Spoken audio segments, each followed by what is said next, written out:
Hello and welcome to the FEZ Show. We are back with an action-packed show, to be honest with you. We're going to probably discuss a little bit from Monaco, looking ahead to Jakarta, and we've got quite a big news story to get the boys' opinions on tonight. And as always, I'm joined with Edward Hunter and Mr. Jack Pickering. Boys, how are we today? Yeah, hi Jack. Yeah, good to be back. We've had a few. There's been this long gap between. They've done this a lot this year. It's either 2 weeks or an entire month between each of the races this year, and this is one of the month ones. So looking forward to getting back into it. Yeah, Formula E is finally back, and some things will be a little bit different this weekend. We'll get into that later. Ed, what have you been up to? What's going on in your life? Well, I've been doing a lot of sim racing commentary. The other thing is this weekend, I'm going to have to miss the race in Jakarta because I'm going to a Cub Scout camp. Well, not as a Cub Scout, I have to look after the children, yeah. But yeah, that's going to take up my time, so I'm probably not going to get a chance to watch until afterwards. But I'm sure it's going to be good whenever I see it.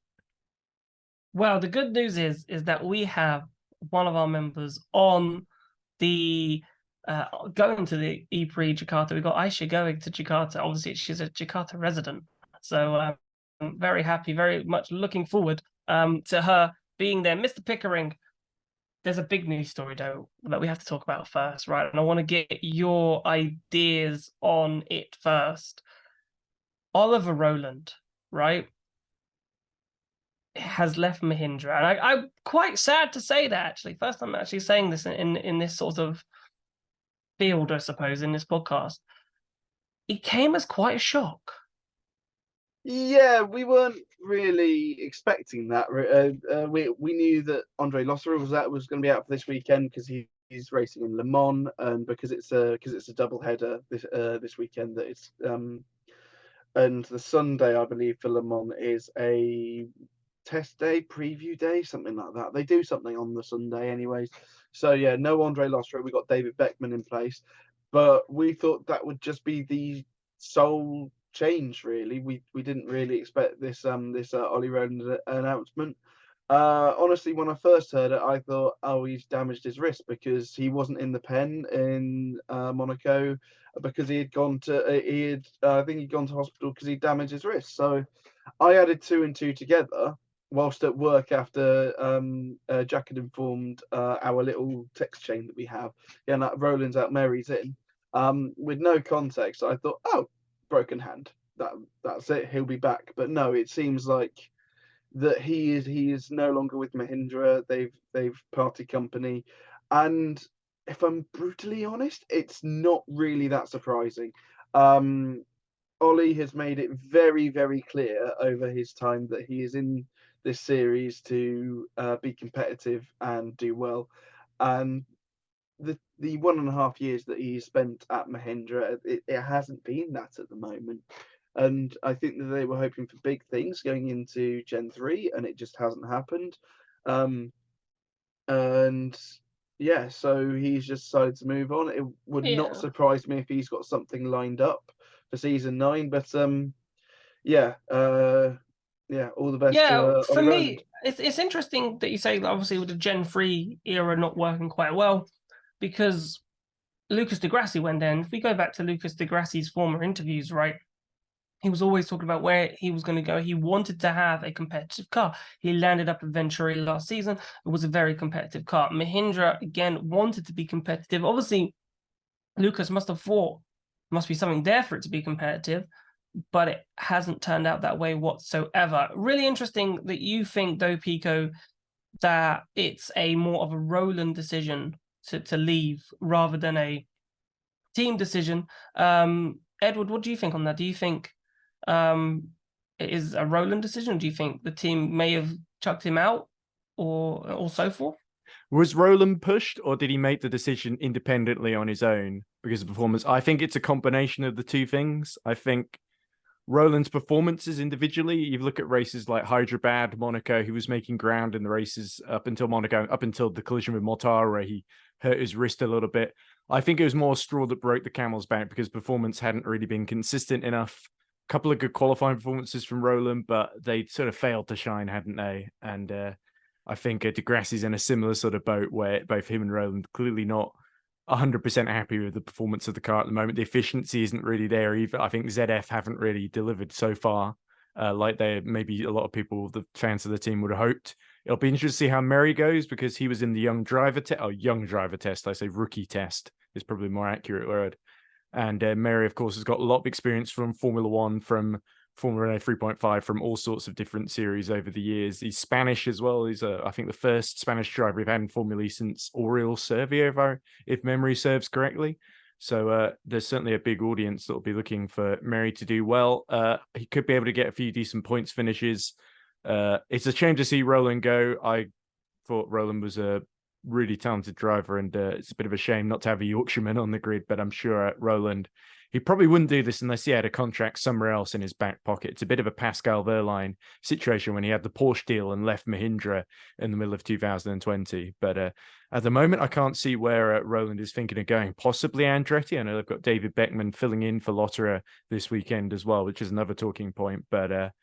But yeah, it's sad to see Rowland go, but I wouldn't be surprised if he's back in Formula E soon, because he's clearly quite attached to the sport, and he's said so on several occasions. So I'd be surprised if this is the last we see of him. He is a race winner as well, of course, but tough times for Mahindra and Ollie Rowland. Yeah, because for me, right, he's where does he go? That's my question, really. Where does he go from here? Like, he wouldn't. I can't see him finding himself in another top. Maybe WEC potentially. Maybe WEC he could, because there's so many drivers at WEC that could dare that you need with the endurance racing.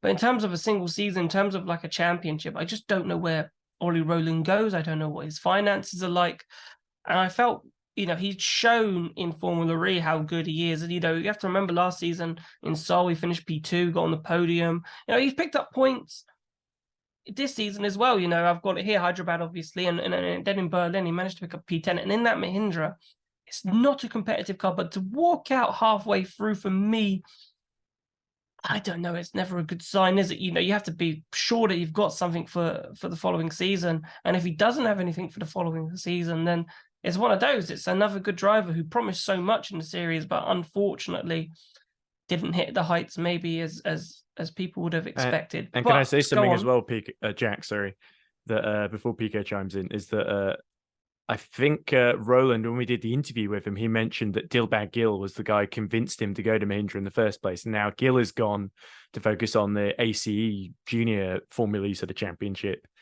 with the converted Gen 2 cars with Nick Heidfeld. And now Frederick Bertrand has sort of stepped in from the FIA to Mahindra. So maybe the relationship with Bertrand wasn't really there. Rowland, it's a sort of thing where the guy talked him into going is now left. So maybe that was what made Rowland lose confidence. It's a bit like football in a sense, right? The former manager brings you in, right? Says you're going to be my star player, get sacked or get the boot.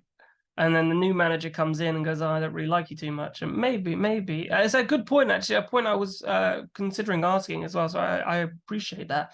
But let's talk Roberto Merhi then, because an interesting replacement, I think, Pico. Because, okay, he had some good GP2 runs, but since those GP2 days, hasn't really been able to, and then, hasn't been able to be solid anywhere. Then came back to Formula 2 as it was, I think, a couple of seasons ago. And, didn't really hit the ground running there either. An interesting replacement. What did you make of it? It's an interesting one, but it's also a fairly logical one. Yes, your point about Merhi's GP2 and F2 runs. Weirdly, he did GP2, and then for most of you will recognise Roberto Merhi's name because he raced for the Marussia Manor team in Formula One in 2015 before being replaced by Alexander Rossi, but has come back to Formula 2 as a replacement driver, and I believe got a podium in Austria, I think, last year, which was quite a decent comeback. But yeah, it's a logical one in terms of he did the rookie test a few weeks ago. He has driven that car. He knows what it's like. I can't remember if he was the one who did the full day or half a day with someone else. I can't remember for the life of me. I know that I think Jayan was there as well. I think. Well, Jayan Deruvla's been there for a while. Yes. So the main reason why they can't put Jahan in it's because he's driving for MP Motorsport in Formula 2 and having an all right season of it. I would not be surprised if he is touted as the replacement for season 10. But yeah, Merhi for now made absolute sense for me. I don't really see who else they could have put in the car, considering that Merhi has driven it, which is at least a positive. Ed, what are your thoughts on the Merhi move? Yeah, I mean, he's sort of gained a bit of a reputation over the years as something of a super sub in sort of some of those junior formula where you just plonk him in the last minute, and especially in F2 and sort of Formula Renault 3.5, all these junior series where you needed someone with lots of experience, he's your man essentially. And so while he was in a very uncompetitive Formula One team in Mana Marussia, as PK said, and he's sort of had that journeyman reputation behind him. Formula E could be a chance to make a fresh start. We saw guys like Nick Heidfeld, who have similar sort of reputation, make a good break. So I think it could be a good move for him, and but he's definitely a stopgap. There's definitely, like you say, Jahendra Rubler, all sorts of names flowing around that Mahindra want to put in that car. I suppose Deruvla, Indian driver in an Indian team. We have that with the German drivers technically when it was Porsche in the German team before Da Costa came along. But I think for someone like a Mahindra, that is a massive marketing step. So it wouldn't surprise me if Deruvla does somehow find his way, if he can continue his good form in F2, because nothing's a given, right? You can't just be given a seat because of your nationality. He's got to prove his merit. I think what we'll do now then, because I suppose that is the main talking point that has come out since Monaco and Jakarta. We'll talk a little tiny bit about Monaco because it was a very interesting race. And Edward, me and Pico were obviously there. So what were your thoughts on Monaco?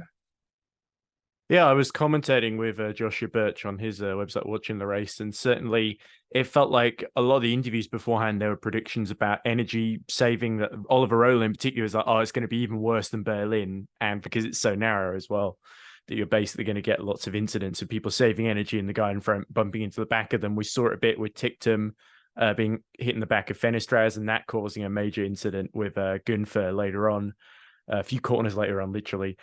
We also saw Nato, I think, hit the back of someone and lose his front wing. We saw Mortara and Muller try to carry on without their front wings, and Muller ended up being taken out by Sam Bird, which led to the safety car right at the end. But I think Nick Cassidy yet again managed his energy extremely well, and took it very well. It was sort of a thing where we were saying about Mitch Evans, where Mitch Evans qualified a bit further forward, but Cassidy just kept making ground, was in the track position when it was most important. He had the position over Mitch Evans. And then Dennis at the back was sort of complaining that the two Jaguar-powered cars were just helping each other. So whenever he'd try and make a move on Evans, there'd be Cassidy would move across to sort of block him essentially from the front so that he couldn't gain another position. So that was strategically very, very interesting. I'm sure Cassidy just sort of felt like he was protecting his own position. And I think he's absolutely deservedly in the lead of the championship. His form has been incredible lately. And I fully expect Cassidy to sort of carry this on into Jakarta, unless Pascal Wehrlein and Porsche can get their act together. Yeah, let's talk Jaguar and the Envision team, Pico, because they have been just absolutely brilliant so far this season. Really, I know Jaguar had a little bit of the off run, but the form is very strong. We're going to go into another weekend where there's two races up for grabs, a doubleheader in Jakarta. So another chance to potentially get a big lead in the championship and start running away. And on a circuit where Jaguar were rather dominant last year, where Mitch came through the field and went on to win. Jaguar, they've like all that talk about Porsche at the beginning of the season, who can catch Porsche and everything. It really is now who can catch Jaguar. They've won, I believe it's 4 races on the bounce now: Sao Paulo, the 2 Berlins, and Monaco.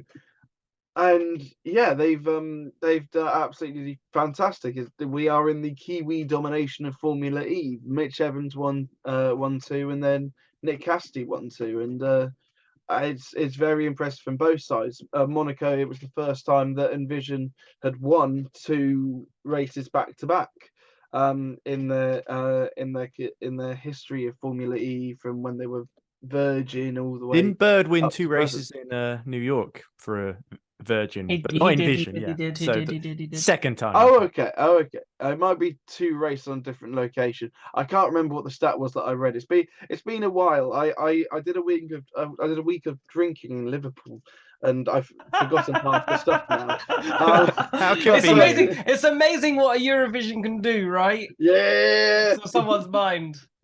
Yeah.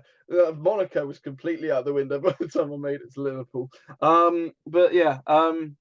In Vision they've really properly come on recently, and yeah, and it's nice to see it. I mean, Seb's been there. He's been on pole position, I think, twice this year so far, and deservedly so. He's come back to life in that Envision team. Envision are leading the championship. Jaguar aren't too far behind. Yeah, everything's coming up Jaguar at the moment. I want to talk about Porsche because Pascal Wehrlein in Monaco, when I asked him, like, well, he still thought he had the best car. He still thought he had the best package going into that Monaco race weekend. And then, again, Porsche were nowhere ahead, right? And, have Porsche now got some catching up to do? Or if they are still the best, according to Pascal Wehrlein, what are they doing wrong? Well, it was interesting because Da Costa actually was having a pretty solid race, got up to, I think, about 8th before he ran over a piece of debris, got a puncture, and it was really unlucky. That basically destroyed his race. And then Wehrlein was in a bit of a wars, was sort of holding on, and then eventually, when Sam Berg got a penalty post-race, he just snuck in the final point, which was lucky for him, and in a way, but it was, sort of a really tough day for Porsche, where I think they would have hoped for a lot more. They saw Jake Dennis with the same powertrain getting 3rd place. Dennis seems to have turned his difficult season around, but Porsche are definitely yet to do so. I feel like ever since Sao Paulo, with that mistake from Da Costa, they've had just continually difficult qualifyings, and they've there have been opportunities to score big points, and they seem to keep going by the wayside. So the team really needs to operationally make sure they're managing those tires well in qualifying, getting them up to temperature, and performing when they need to, because otherwise it's just going to keep getting into this negative spiral where they keep qualifying badly, they keep getting caught in incidents, and they keep letting good points just keep going begging for them. Because you look at DS Penske, they qualified right, they got taken out qualifying, qualified right on the back row, but they decided their way through the field, did Jev and Stoffel Van Dorn, and they got 7th and 9th in the end. So you got to feel that Porsche was starting further forward in the field. It's an operational issue. They're not getting the best out of that powertrain when they need it. So yeah, all sorts of things that Porsche need to up their game on, but they've definitely got the hard way to do it. It's just making sure they exploit it in the very, very short compressed race day that we've got in Formula E, our format at the moment.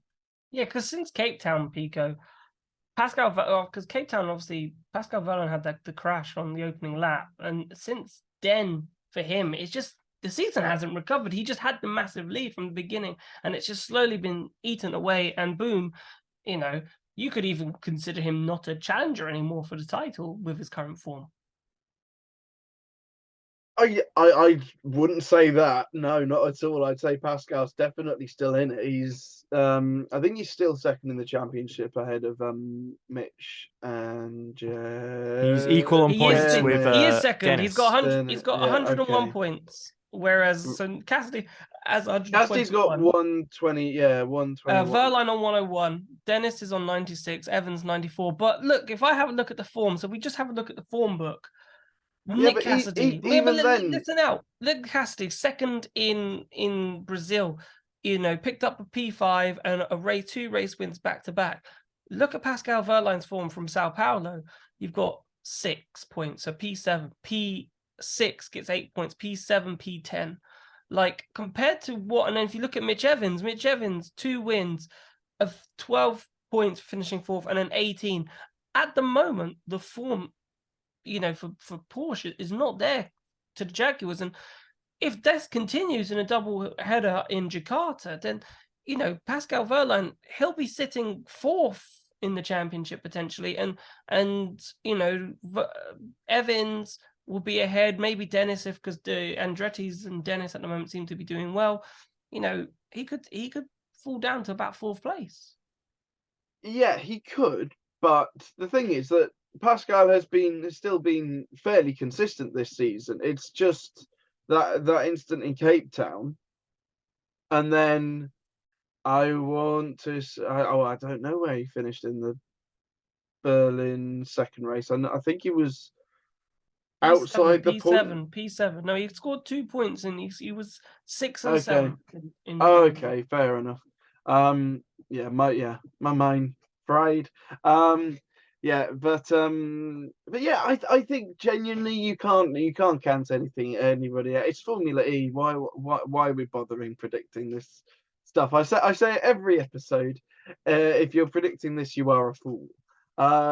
Because genuinely, like it could go any which way. And yes, the form has been with Jaguar at the moment, but all it takes is for Pascal to get straight back into it, and there we go. It's not over by all means. It's interesting.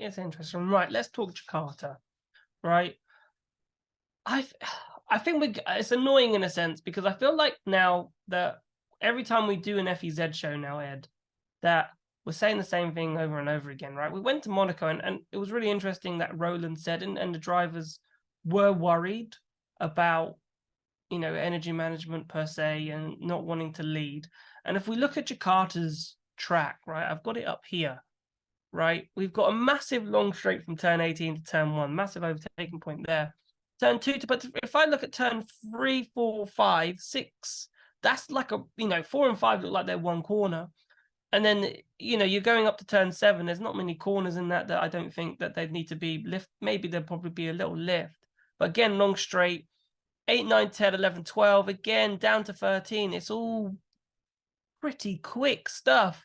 So I have a massive feeling that we're going into Jakarta again, expecting no one wanting to lead at the front and a massive amount of overtaking and potentially another complicated race to sort of watch and digest for the fans. I suppose it's possible, but I don't think it's going to be quite to the extent we saw in Berlin or Monaco, because I think the FIA has probably learnt a little bit from those events and sort of realised how they can maybe avoid some of the incidents that we saw, especially in the first race in Berlin and in the race in Monaco, where there was the big crash, basically caused by everyone backing up at Rascasse. We saw with Verne last season, he got on pole in season 8 and was able to still be in contention for the win at the end. So I think certainly if you've got good quality pace, it can certainly keep you in the mix here. But I agree that certainly attack mode is going to be really important here as well. It's just near the hairpin, I think, in the middle of the lap, isn't it? In the middle of sector 2. So it's definitely going to be a case of a lot of people missing that last year as well. I couldn't say which team the track is going to play the advantages of, although Jaguar you would expect, with Mitch Evans being so strong here last season. I think Bird wasn't too slow either. I think he went from near the back to, I think, 8th or 7th or something like that last season. So there's plenty of places to overtake. It's a pretty wide circuit. I would say it's got all the good ingredients for a classic Formula E doubleheader, but I think it's really tough to say which way. I couldn't really call a winner off the top of my head now. I need 2 minutes more at least. Probably Apt and Mahindra Pico, we can say definitely not going to do well. Just through the form book, right? Unless it rains, which in Indonesia it could do, right? It could do. But yeah, looking at this, Monaco, there wasn't. I think what saved Monaco, even though they said, what was it, like 100 overtakes in Monaco? I can't remember off the top of my head. 112, you're telling me, Pico. You could have just said it. But I'm looking at this now thinking turn 1, right, is a potential overtaking move. And obviously you've got where the attack mode is and potentially maybe turn 16 as well, maybe even the final corner. So compared to Monaco, where maybe there was a few less overtaking opportunities, Jakarta, there's going to be lots. And, I remember saying to, who was on pole? Jake Hughes was on pole. I remember saying to Jake Hughes in Monaco, I was expecting you to just lift off down the start-finish straight and let somebody else lead. But because nobody else, he said like he was basically trying to do that. Because no one wanted to pass, that they all just stuck behind him, which is going to be really interesting, because what was really interesting to see was the lap fluctuations in Monaco, where how slow they were at the beginning of the race. like 138s, 137s, to be down into the 132s. So it'd be interesting to see. We say there might be a lot of overtaking, but because the track's a bit wider, maybe we might get a bit more of that Berlin, and people do jockey for position a bit more rather than in Monaco. You know, there was walls there, so maybe better not. I think we're definitely expecting something more like Berlin. For those with short memories, I was there last year, so I have seen the track in person. And yes, the run down to turn one is very wide. Basically, Jakarta it's like it was purpose built for Formula E, that they put out this layout and it's been down since last season for Formula E just to go there, and then it's not really used for the rest of the year. And it's the only real place that we actually go to, and it does that. Berlin, it's an airport. This is like a specifically built circuit, really, for Formula E. And yes, that turn one is incredibly wide, and so yeah, I'm fully expecting more of these 6-car wide shots, and it's going to be yeah, and it's going to be organized chaos like it is as usual. I think I think Ben Edwards, the commentator who's commentating this weekend, we won't go much into this, but he said that the racing that there is at the moment, it's kind of like a commentator's dream. It is a live tweeter's nightmare, but yeah, sure, yeah, you do that, Ben. Enjoy this weekend. You'll love it. But yes, but yeah, the racing is going to be is going to be something more along the lines of Monaco, and the fact that no, Berlin, sorry, and the fact that it's a double header as well. The thing that we haven't really taken into this is that it's the humidity of Indonesia. Last year, I went outside for about 90 seconds, and I was sweating like I'd run a marathon. It was genuinely ridiculous how hot and humid it was, and that's going to take toll on the drivers. It's going to take toll on the PUs as well. And so yeah, this weekend will be fairly exciting. And then yeah, the threat of rain as well. It's Indonesia. It can happen, but it's going to properly take the toll on the drivers. Doing one race last year kind of took it out of them, and then some of them went straight onto Le Mans and felt really sick because they went from somewhere that was exceptionally humid to the north of France, which isn't. But yeah, so doing 2 races in these conditions, it's really gonna hamper the drivers. Yeah, the drivers were moaning about it technically in Monaco. They weren't looking forward to the prospect of a double header in Jakarta because of the humidity, and they were like, "Oh my god, wait!" I remember Jake Dennis in the press conference said, "You know, waking up Sunday morning is going to be extremely difficult after racing one day and then having to go into it a second day. It's going to be really tough in those conditions." Right then, to finish up the show, who's going to win in Jakarta? 2 names, please. Unless you want to go for one name that, because, we are fools, Mr. Pickering, because it's our job to predict. So I'll go with you then, Mr. Pickering, because Ed said he needed 2 more minutes. And I don't know if those 2 minutes are up yet. Yeah. Yes, they are, but, who are you going for? Yeah, right. Pick 2 names out of a hat. I am going to say Jean-Eric Verne, and I am going to say Mitch Evans. But why DS? That's the question. Very They were on pole last year. But they haven't done anything. They haven't done anything this season. We keep saying DS. I keep saying DS, and then all of a sudden they do nothing. Ed. I'll say DS and they'll do something. You picked it the entire season. Because we're short on time, I will go for Eduardo Mortara because I think it's about time he turned his season around, and Seb Buemi because I think it's about time Seb got a win. So in that order. Okay. So then it's just me to finish off then. Right, Nick Cassidy and Nick Cassidy. I think it's going to be Nick Cassidy winning both. And